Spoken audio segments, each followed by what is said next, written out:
Nung music talaga sa akin is hindi lang siya basta-basta parang bagay na ginagawa. Parang parte na rin siya ng pagkatao ko kasi tinatry ko rin yung tanongin yung sarili ko na talagang music lang ba yung gusto mong gawin? Kasi may times na nagda-doubt ka rin sa sarili mo, hindi ko na itatago yun na para sa akin ba to or talagang meant ba ako for this thing na yung mismo music tsaka yung mismong mga na-achieve ko na binigay ni Lord din sa akin na nagpaparemind sa akin na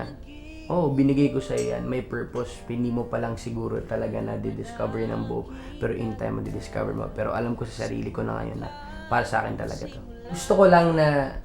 magkaroon ng kahit isang tao or iilang tao na magsasabi sa akin in the future pag matanda na ako or lumapit sa akin na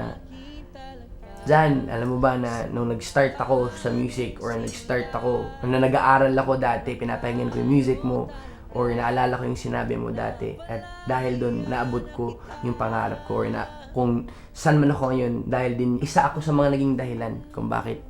na-inspire sila na abutin yung mga pangarap nila.